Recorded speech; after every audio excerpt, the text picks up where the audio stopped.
woke up this morning. You made coffee. You drove to work, or walked to the kitchen, or opened your phone. And you remember almost none of it. Not because something was wrong, because your brain had already handled all of it before you arrived. Right now, as you watch this, the vast majority of what your brain is doing is happening without your conscious involvement. Your posture is being maintained.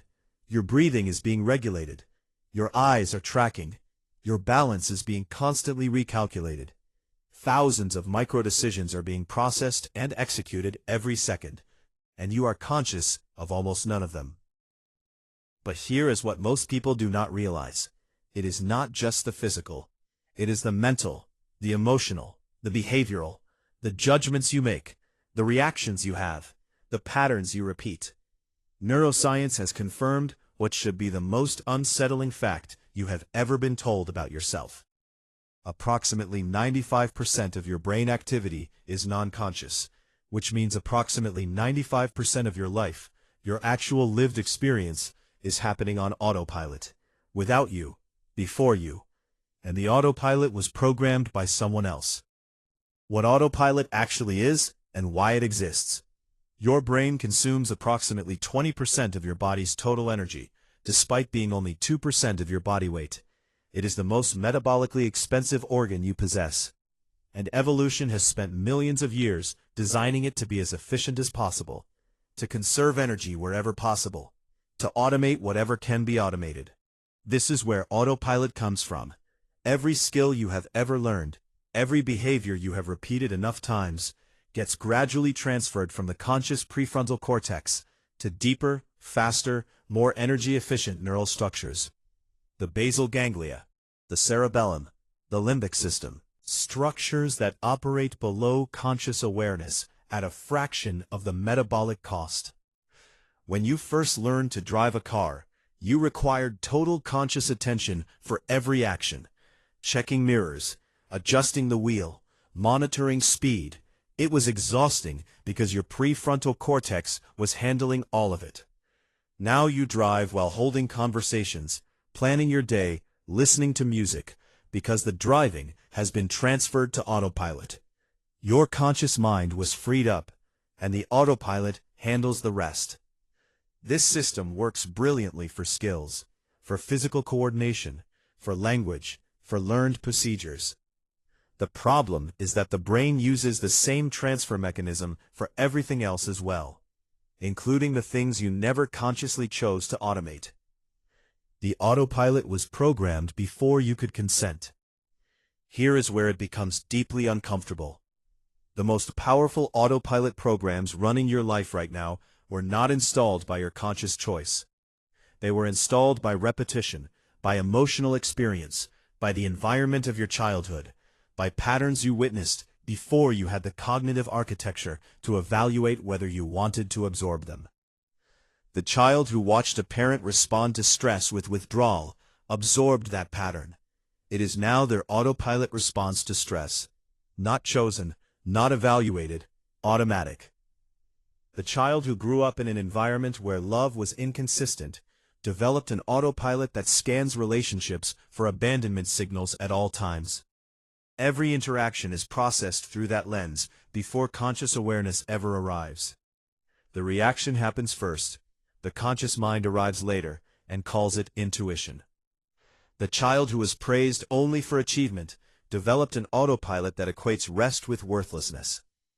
That produces anxiety when nothing is being accomplished, that cannot distinguish between genuine leisure and dangerous inactivity.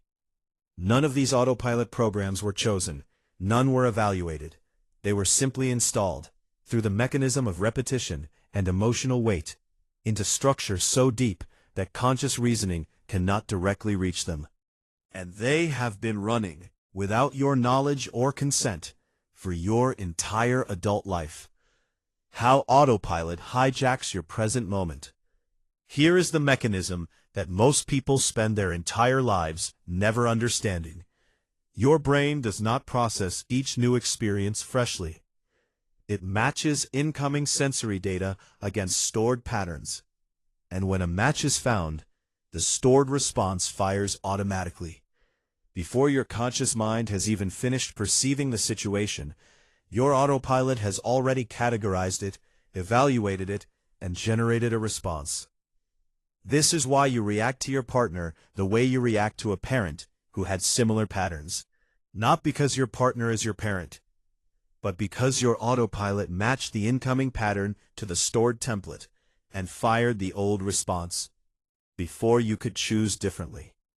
This is why the same arguments repeat in the same relationships, why the same financial decisions get made across different circumstances, why the same emotional reactions appear in different contexts decades apart.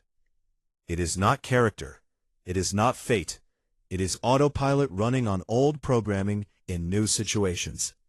Neuroscientist Dr. Joe Dispenza describes this in concrete terms. Every morning, most people wake up and immediately begin recreating the same version of themselves, thinking the same thoughts, feeling the same feelings, making the same choices, not because these are conscious decisions, but because the autopilot has been activated by the familiar environment, the familiar body sensations, the familiar emotional triggers. The day begins on autopilot. The day ends on autopilot, and the conscious self experiences this as life, while being almost entirely a passenger. The 5% that actually belongs to you. Here is what the research actually suggests about conscious experience. That small percentage of brain activity that is genuinely conscious, genuinely under your direct awareness, is not primarily used for making decisions. It is used for something more specific, for noticing, for attention, for the capacity to step outside the autopilot stream and observe it. This is the function your conscious mind is actually built for. Not to run your life moment to moment. It is far too slow and energy expensive for that. But to be the observer, the editor, the course corrector, the part of you that can catch the autopilot mid-pattern and introduce something different. This is why mindfulness, real mindfulness, not the commercialized version, changes the brain. Not because it gives you more conscious processing power, but because it trains the observer function. It builds the capacity to notice the autopilot running, to catch the familiar thought pattern before it has completed its cycle, to insert a conscious pause between stimulus and response that the autopilot cannot cross without your permission. Viktor Frankl described this as the space between stimulus and response. In that space lies your freedom, your growth, everything you are capable of becoming that you are not yet. Without practice, that space does not exist. The stimulus fires, the autopilot responds, the conscious self arrives after the fact and calls it a choice. With practice, that space becomes real, perceptible, usable, and in it, for perhaps the first time, you are actually present in your own life. Reprogramming the autopilot. The question that matters is not whether your autopilot is running. It is. The question is whether the programs it is running serve the life you want to live, or the life you are handed. Neuroscience has confirmed that the autopilot is not fixed. The brain's plasticity, its capacity to form new neural pathways in response to new experience, means that autopilot programs can be rewritten. But they cannot be rewritten with thought alone. They were not installed by thought. They were installed by repetition and emotional weight. And they can only be overwritten in the same language. New behaviors repeated until they become automatic. New emotional experiences that register at the body level, not just the cognitive level. New environments that expose the nervous system to patterns different from those it was originally programmed by. These are the inputs that reach the autopilot directly. These are the tools of genuine change. This is why behavior change based on willpower alone almost never holds. Willpower operates in the 5%. The autopilot operates in the 95%. Willpower is fighting a war it is permanently outnumbered in. Real change happens when you stop fighting the autopilot with consciousness and start redesigning the conditions that program the autopilot directly. The environment you live in, the relationships you maintain, the inputs you expose your nervous system to repeatedly. These reach the autopilot at its own level. in its own language, and over time, they rewrite it. What this means for the life you think you are living. If 95% of your brain activity is non-conscious, if your reactions, your judgments, your emotional patterns, your habitual behaviors are largely running on programs you did not choose, then the question of who is actually living your life becomes genuinely disturbing. Not because you have no agency, but because the agency you have is being spent in all the wrong places. On trying to consciously override autopilot responses that conscious overriding cannot reach.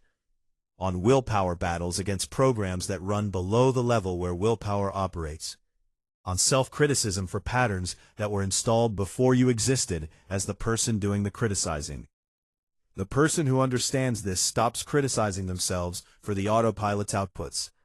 They start examining the autopilot's programs. They start asking not, why do I keep doing this, but what was the original environment that installed this pattern? And what new environment, new repetition, new emotional experience would install a different one? That shift, from self-criticism to environmental redesign, is one of the most powerful changes a human being can make. Because it moves the point of intervention from the 5% where change is nearly impossible to the conditions that shape the 95%, where all the real living is actually happening. If you reach this moment, write in the comments the word pilot, and tell us, what pattern in your life do you now recognize as autopilot, running on old programming? We want to know. Subscribe and turn on the bell, because the next video reveals the specific techniques neuroscience has confirmed can actually rewrite autopilot programs. Not override them, rewrite them. Until then, notice, just notice. That act alone changes everything.